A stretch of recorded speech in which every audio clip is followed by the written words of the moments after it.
Hey everyone, welcome to the Multifamily Mixtape podcast. I am Mark Sharp. That's me. That's who I am.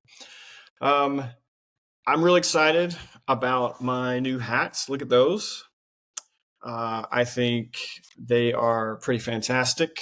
My buddy Brad Spillers out at Custom Signs in Malden, South Carolina, hooked me up. And because he hooked me up, hopefully I'll hook some of you up. I have two brand new hats right here, Richardson 112s with the logo on them. The first two people to comment on the YouTube drop of this podcast, leave me your name. I will get in touch with you and I'll mail you one of those two hats. So you'll love it. The Richardson 112 is a phenomenal hat. So good quality. It's nice. I don't know. How much can you talk about a hat? I could continue to talk about hats, but I'll save you I'll just save you from that. So I am off of a week at Assembly of Delegates, and for those people who aren't necessarily involved in NAA and or any of the conferences, there are three major conferences. You have Advocate, which is in Washington, which is a good opportunity to get in front of your lawmakers to discuss challenges currently affecting the multifamily industry. And you get to ask them some pretty hard-nosed questions. What are you going to do about it? What can we do to help you? And it's a really interesting conference if you like that sort of thing. I'm not into politics, so just honestly, Advocate for, while it is very important, Advocate for me, is okay. There's the big one, Apartmentalize, which is pretty much in the middle of the year. Next year's 2025 will be in Las Vegas. Yes, sir. And Apartmentalize is great because of all of the educational opportunities and the keynote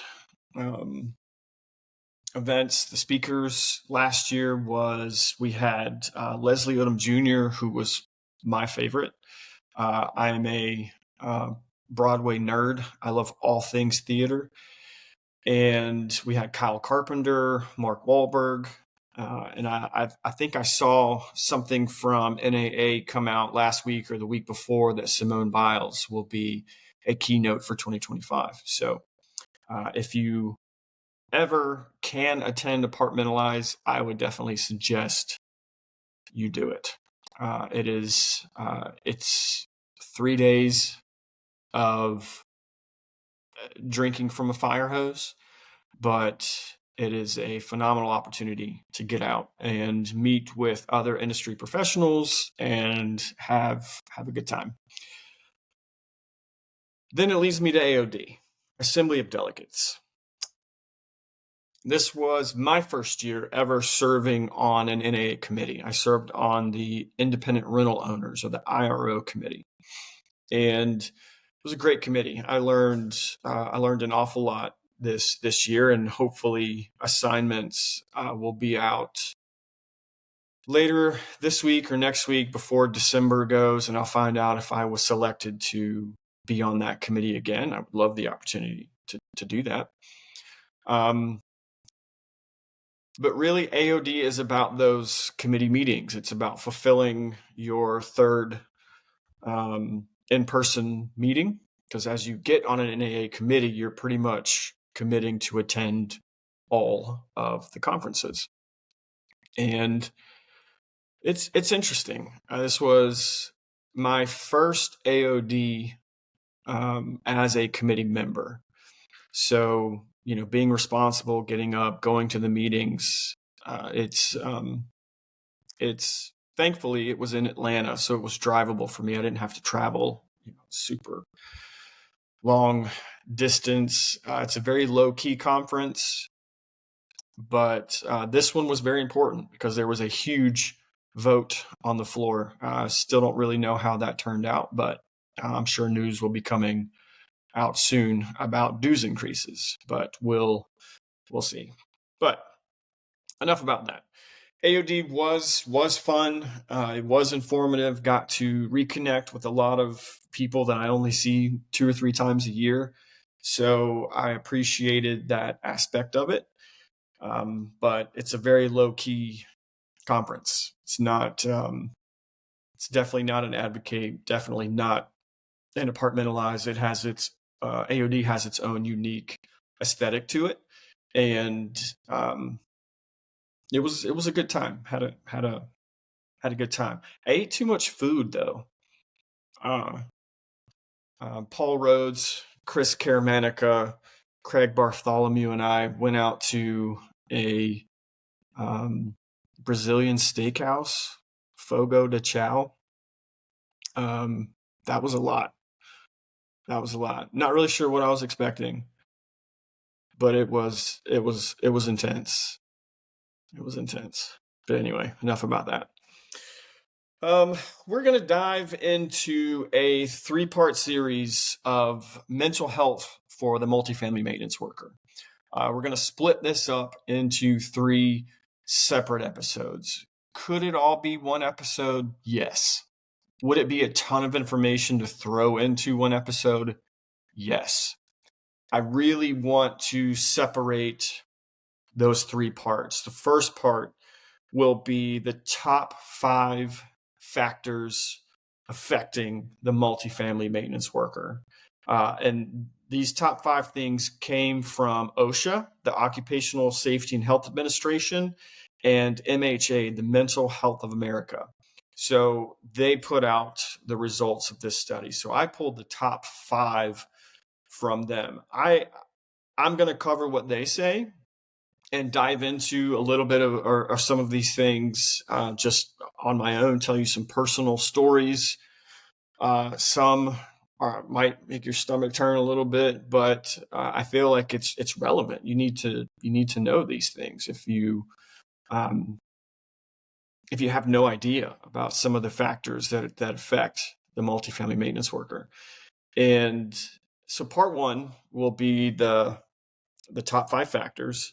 Part 2 will be the top 5 coping strategies for the maintenance worker. So we'll talk about the 5 things that affect us, then we'll talk about 5 things to help us. And then part 3, which might be one of the most important things, if not the most important thing, but it will be the top 5 workplace initiatives for employers. So what can employers do to help their maintenance workers with these mental health issues? Okay. So we're going to split this up into three episodes, and we're going to see what happens. But this is a lot of this is up to the individual. I'm going to cover again the top 5 things that OSHA says are issues, but there may be more. So if you're listening to this podcast and you feel like there may be 1 or 2 that I didn't cover, I'd love to hear about it. So please comment. And if you don't want to comment so that people can see your comments, email me. My email address is mark@multifamilymixtape.com. You spell my name with a K. It's right there. So mark@multifamilymixtape.com. If you don't want your comment to be visible, email me and let's talk. I would be happy to set you up with some resources or put you in contact with people who may be able to help. But if there are things that you feel like I need to dive into to draw and bring attention to it, I'm happy to do it. I'm just going to cover the first 5, but there may be more. So let me know. All right. Factor number 1 are high stress levels. Okay. What? Stress in multifamily? It's real. It's real. It reminds me of Rocket from Avengers. You remember when it's real? All right. Anyway, it's real. Stress, not just in maintenance, but in the multifamily industry as a whole. but we're only talking about maintenance here. So high stress levels, the demanding work environment that we have. Multifamily maintenance workers often face high pressure situations due to tenant expectations for immediate repairs. Say it isn't so. Tenants repair you to fix their stuff immediately? No way. It's true. They do. For example, HVAC. It's huge. Plumbing. Plumbing leaks. Huge. Anything safety related. Smoke detectors. Because they don't ever go out between 8 and 5. They wait until you get home. And you're an on-call person. And it's 8:30, 9 o'clock, sometimes 2, 3 a.m. in the morning when those things decide that they wanted to start chirping to let you know that the battery's dying. So this is a demanding work environment. Really is. Then you also have your unpredictable workload. So you plan your day, but in the maintenance industry, I could probably count the number of times when I've been able to work my day instead of my day work me. I've taken time management classes. I've taken prioritization classes. I've taken all things necessary to help prepare me for the maintenance industry and the stress and the demanding work levels that come with that. But while some of those can help you, none of them can prepare you for a day when everything you have just flies out the window. You can't work your plan. You end up working what the day gives you. And a lot of times that is unpredictable. You can't help that. So high stress levels is number one. Number two, physical strain and fatigue. I don't know how many times you can climb stairs in your day, climb a ladder in your day, get on your hands and knees up and down, crawling into cabinets, crawling under apartment buildings to re-secure ductwork or to pull animals out from under crawl space or to look at sewage pipes in crawl spaces. But it's a very physically demanding job, constant movement. Multifamily maintenance requires frequent walking across properties, climbing stairs, and working in confined spaces, leading to physical exhaustion. It's true. It's true. Yes, we sign up for it. Yes, when we are presented a job offer, we look it over. We're compensated for the work that we're going to do. We sign our name on it, right? And we say we're going to do this job for that compensation. I'm agreeing to do the work. I'm agreeing to climb the stairs. I'm agreeing to climb under the buildings. I'm agreeing to crawl into cabinets to find water leaks. I'm agreeing to be up to my shoulders in a ceiling preparing boots on tubs or vent stacks or whatever. I'm agreeing to do that work, but that doesn't mean that it's not exhausting. So there's a difference between knowing what you signed up for and then doing it repetitively all the time. It does take its toll. So there's the constant movement. There's also the diversity of the tasks. You have to think about the knowledge that these maintenance individuals, maintenance workers need to have. It's often said that maintenance workers know a little about a lot. And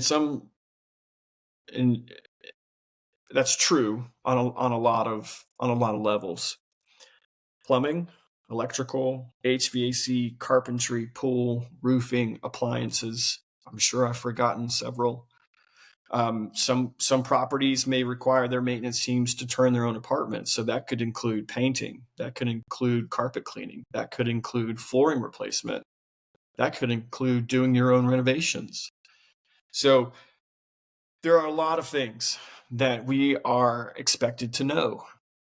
And that can create some physical strain, and some fatigue. All the training that's necessary. Laws change.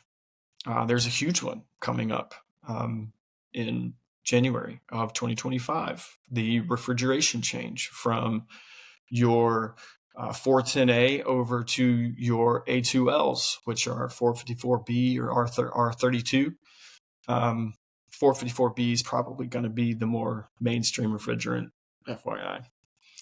It has a lower GWP rating, but we'll get into that later. Separate episode. Or go watch Paul Rhodes' podcasts.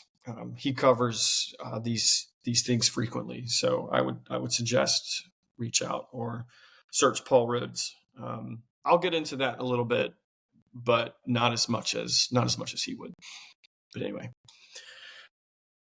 thing number three, work-life balance. Again, I know what I'm signing up for when I take the job of a maintenance worker at a property. But again, that doesn't mean that it doesn't take a toll. So on that lack of work-life balance, you have on-call duties. Multifamily maintenance workers are often required to be on call for emergencies, which disrupts their personal time and their sleep schedules. I have worked for companies before that have had very clear emergencies: fire, flood, or blood. Anything else, not an emergency. But what that does, or not what that does, I'm sorry, I said that wrong. If I'm on call and I have the on-call phone, I'm old school. I used to have the on-call pager, right? So the beep, beep, in the middle of the night, you're dead asleep. It wakes you up. It wakes your wife up, your spouse up, your husband up. It wakes up your kids. It wakes everybody up. And so it's not just you who's inconvenienced. It's your family, your pets, right? So I've worked for companies before that had very clear, very defined on-call emergencies. Like, you knew exactly what it was, and very few properties have their residents trained into what an actual emergency is. And so even if you didn't have to leave your house, even if I didn't have to leave my house because it was a false alarm, resident called and said, hey, my toilet's clogged. And I'm like, well, you're in a 2-bedroom apartment. You have another bathroom. I'll get to that in the morning. I'm still awake. I was still woken up. I was still disrupted. So now you have to go back to the process of getting yourself back into bed. Some people have no problem falling back asleep, but some people do. I'm one of those. I have no issues falling asleep initially, but if I get woken up, I'm awake. I may as well just start working. But anyway, separate issue. Excuse me. So those companies with clearly defined on-call procedures are great. It really helps. But then there are also a lot of companies that just say that if a resident calls, no matter what it is, it's an emergency. I have worked for a company like that. They are out there. I've been woken up at 2:30 in the morning because a light bulb was out. Now, the resident was maybe being a little, I don't want to use the word I want to say, because we don't call our residents those things, do we? But I got up, I left my house, I drove the 30 minutes to the property to change a 60-watt light bulb, because that was what was required from our company. You didn't wait. When a resident called an emergency, you went. And that was it. I asked the resident, hey, can this wait until tomorrow? But of course, it could not wait until tomorrow. So, because that resident was paying for a service, and according to my company policy, I had to provide that service. So, I've been there, done that. It does exist. There are companies out there who do that. So The on-call thing is a challenge that a lot of companies wish they could solve. Will they ever? I don't know. I don't know. I think there are a lot of other companies, solutions out there to help with the on-call. One thing that I love that a company I've worked with in the past did was, instead of that emergency call going straight to the person who was on call, it went to a call service. The resident talked to the service, and the service was able to talk them down out of that light bulb change, or out of that clogged toilet with a 2-bedroom apartment, or turn on your emergency heat for the night. We'll send our tech out first thing in the morning, so that the person who was on call never got the call. They were able to rest, relax, recoup, and they never got that call. So I thought that was pretty good. That was a good step to cut down on the non-emergency emergency calls. So that was pretty cool. So also, for the lack of work-life balance, you also have, there are like peak seasons when it's summertime, AC, when it's wintertime, heat. But certain times of the year, such as leasing season or extreme weather, may demand long hours and overtime, leaving little time for personal life. So,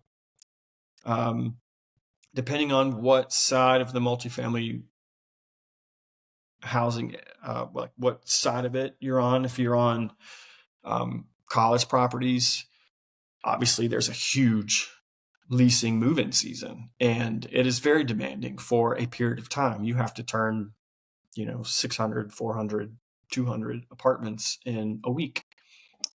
Yes, that exists for those of us who've never heard of it. It's quite intense. And some of those things demand long hours. So, but it's not just the people who work in college or dormitory housing, that sort of thing. Some of us have our leases end at the end of the month. And so the first couple weeks of every month are busy with turnovers, because you have to have ready apartments in order to get people to move in. So could demand long hours, could demand somebody to sacrifice their work-life balance to get their work done. Again, I agree to it when I take the job. However, doesn't mean it doesn't affect me. Number 4, and probably the most important to me, honestly, is limited recognition and support. Underappreciation by tenants, residents, and management. Despite being essential to the smooth functioning of a property, maintenance workers often go unnoticed unless there is a problem, leading to feelings of underappreciation. This can mean a lot of things. Well, I don't say this could mean a lot of things, but to fix this could mean a lot of things, or several things to choose from. But in order to figure out what those things are, crazy thought, ask. That's it. Just ask. So, underappreciation by tenants and management, then you also have minimal mental health resources. So, property management companies may not prioritize mental health, and they may not provide proper training to support their workers and their emotional well-being. This is a real thing. 10 years ago, 20 years ago, there was mental health. Those were not 2 words that I think were associated with our industry. I'll just be honest with you. I don't think they are. Don't think they were. And in honest, if I'm being honest, even when a lot of things started to come out about mental health, I didn't take them seriously, because I was raised in a time where you didn't show emotion. You fell down, you got injured, and you walked it off. You got up and you kept going because you had to. And times change. The industry's changed. Science has changed. There are more ways of looking into things now than there were then. So some of the situations or some of the issues back 20 years ago, we called whatever it was. Well, it turns out that that could have been a precursor, could have been something that would now fall under this mental health umbrella. So I think the challenges have always been there, but I just think it's just now coming. Well, I say just now, it's been out for a while now, but it's becoming more mainstream because we actually have ways to check those things and ways to fix them, resources available to send people, therapists, right? I mean, there are a lot of positive steps forward that we've made regarding mental health resources. So, but are they a priority to property management companies? I don't know. Probably to some, but I would say the majority, no. Because again, this is coming from OSHA. This is coming from Mental Health America. These aren't stats I just made up. You also have the maintenance workers' undervalued role. Despite being critical to operations, maintenance is often invisible until something goes wrong. Workers may feel unappreciated or disregarded, which will affect their sense of purpose. It's true. And then you have in a world of surveys, in a world of 5-star reviews and Google ratings and all of these things, you get inconsistent feedback. One of the challenges that a lot of property management companies face are reviews. You have that one disgruntled resident who's in the wrong, know they're in the wrong, but can go online and make a claim that, you know, somebody did something wrong or whatever. And I think there's ways now to fight that and to have certain things maybe erased from the platform or however it is you're getting those situations or those instances recorded. But a lot of people don't pay to have those things removed, and so you get so many disgruntled people who are constantly complaining. It wears down on you. You as a maintenance worker think you're doing a great job on your property, but then one disgruntled resident, you know, for some reason, I'm not going to speculate as to why, often or will then make it sound like maintenance at their property is a huge challenge, and then nothing ever gets done. And that goes a long way, especially when I feel like I'm busting my tail every single day.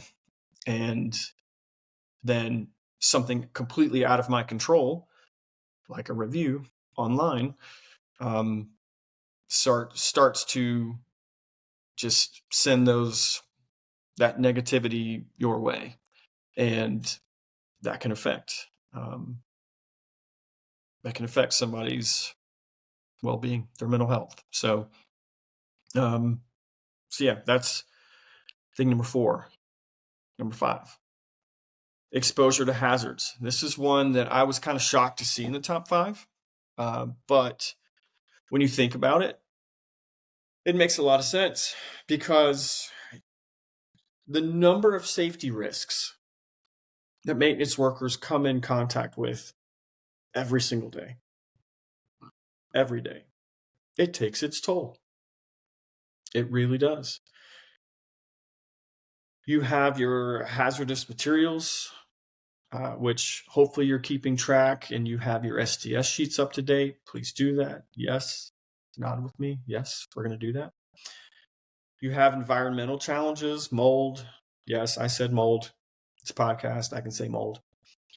Pests and unsanitary conditions in some units can negatively impact both physical and mental health. Tenant interactions. Dealing with frustrated or difficult tenants can create emotional stress, especially when maintenance issues cannot be resolved immediately. Y'all remember that big C word that happened several years ago? That affected a lot of things. That affected supply chains. Now, I think a lot of the stuff is caught up now. We can pretty much get things same day or next day, but there are several maintenance related items that we cannot get next day. We cannot get same day. We have to order. We have to wait for the week, 2 weeks, whatever it is for these things to come in. So exposure to hazards. I think that's funny that it's not funny, but I think it's interesting that tenant interactions is a hazard. Think about that. Or don't think about it. But under the one environmental challenges where it says mold, pests, and unsanitary conditions, mold, yes. Pests, definitely yes. Unsanitary conditions, hell yes. I can't tell you the number of times I've walked into an apartment, knocked, put the key in the door, unlocked it, cracked the door to say maintenance, maintenance, maintenance, maintenance. Hello, is anybody home? And roaches fall from the door onto my arm. And, I can't count the number of times that has happened. I can't count the number of times that I've taken fleas home because you walk an apartment after somebody moves out and they get all over you. They get in your socks and your shoes. They get into your waistline where your belt is, and you don't know. I mean, you knock the ones off you can see because you immediately. I'm scratching myself now because I'm itching. I can't tell you the number of times that these things have happened.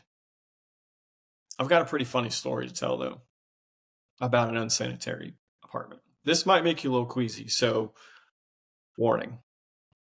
I won't tell you where I was working, but I was working in a very large apartment community here in town.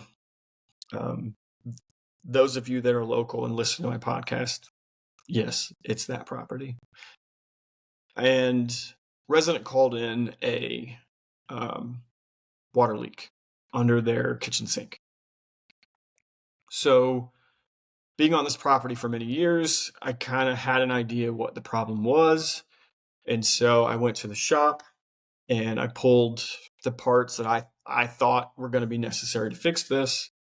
And I went down to the apartment. I had a new tech that had just started recently-ish and called him over the radio and said, hey, meet me at this apartment. This will be a good learning experience for you because this is a common ongoing thing here. And so I grab my stuff. I go down to the apartment. The other tech meets me there. We knock. We go through the motions. We go inside. And we had a very detailed work order, so we knew exactly where to go. No searching through the apartment. And went to the kitchen, flashlight, looked under the kitchen sink, and what I thought was the problem actually turned out to not be the issue. So, one, never assume. But two, it's like, okay, now I've got to find this water. So I had touched the water and it wasn't quite cold, but you could tell it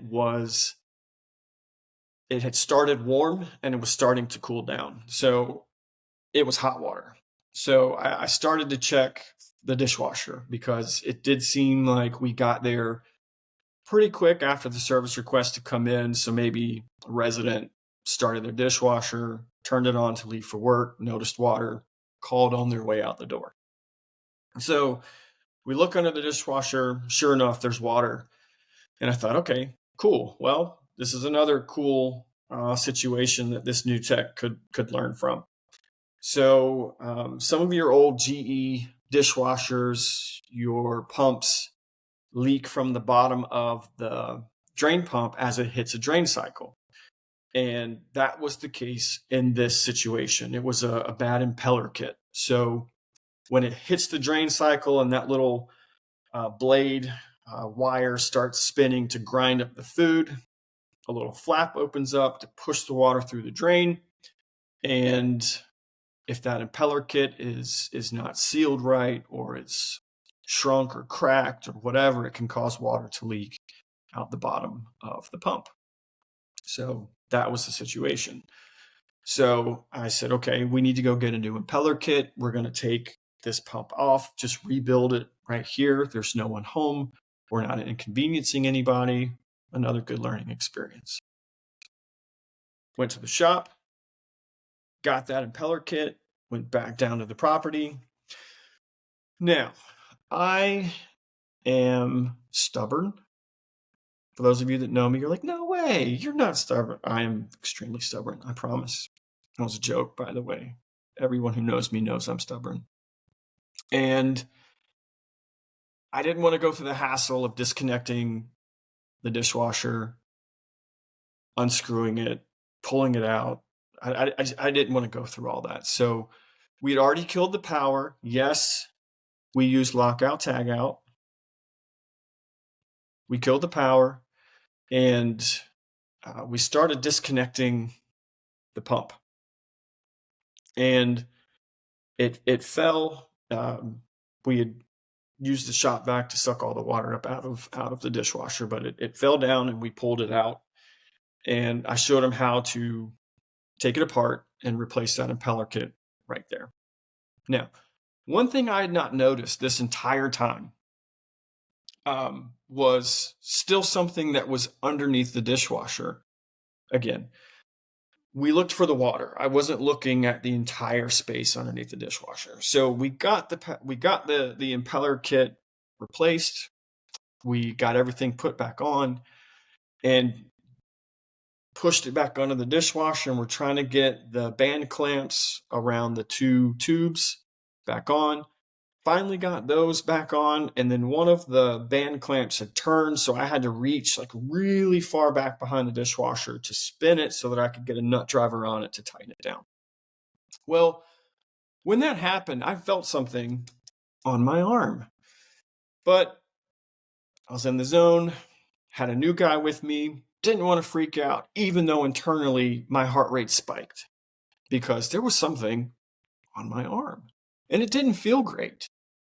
It wasn't hurting me. It wasn't causing me any pain, but something was wrong.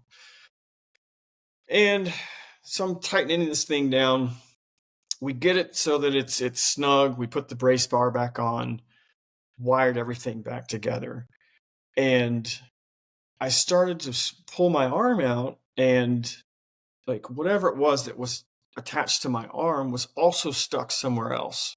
And so I really had to like pull with my arm. Granted, I'm also down on the floor on my side, and this arm is on the ground up underneath the dishwasher. So I'm like trying to pull my arm, and eventually I just grabbed the top of the cabinet and just gave my arm a big yank, and I kind of heard this whoosh. It was like a rip, like Velcro, but it wasn't Velcro. Anyway, I hope I'm painting a really great picture for you all. And I pull my arm out, and stuck to my arm was a glue trap from a pest control company, and there were 3 dead mice on it, not to mention all of the bugs and all of the other stuff that were on this glue trap. I couldn't tell you how long that glue trap had been there. The mice that were on it they'd been there for a while. Let's just say that. So I pull my arm out. Tech freaks out. He goes outside. He starts throwing up off into the side. And it was all I could do to just maintain my composure, not completely freak out.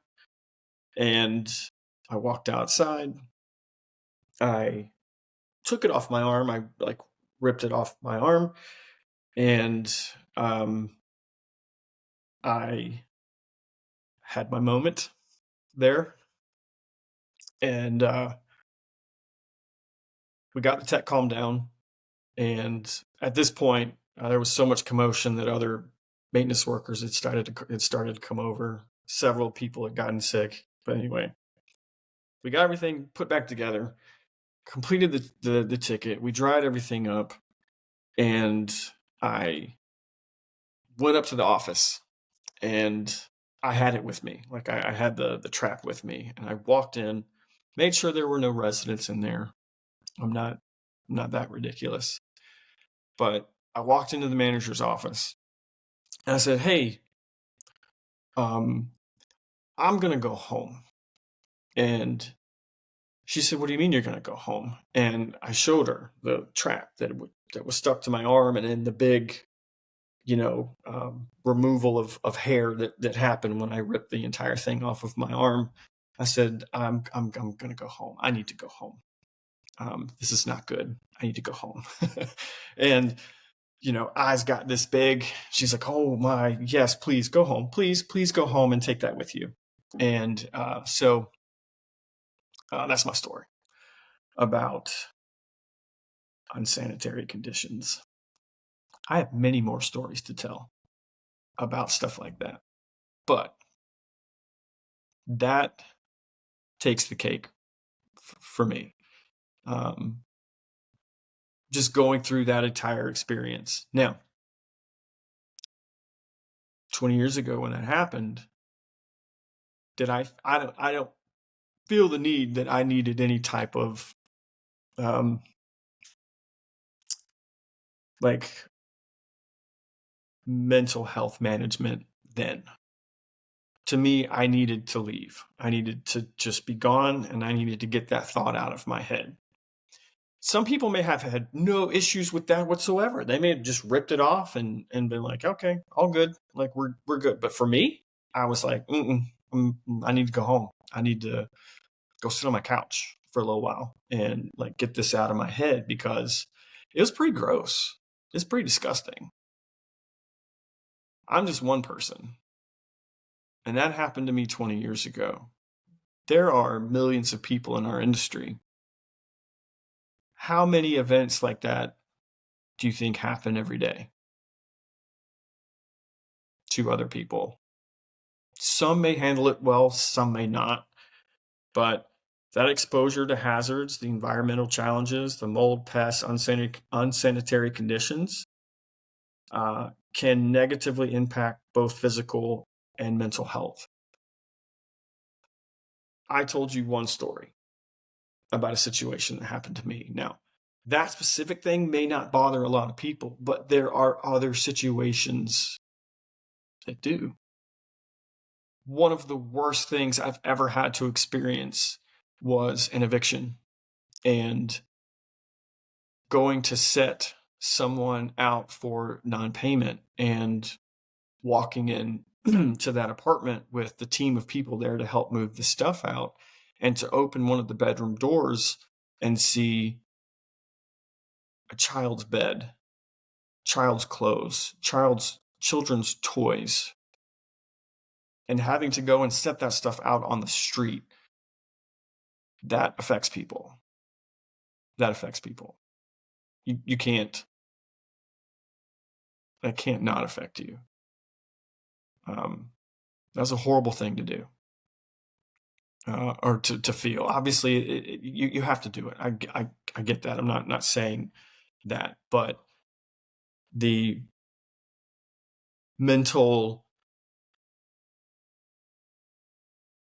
oh my God, the word I want to say I cannot say on this podcast, but just the the mental gymnastics that you go through when things like that happen, and it happens every single day, multiple times a day across the entire country. So those are the top 5 things that can affect maintenance workers, multifamily maintenance workers' mental health.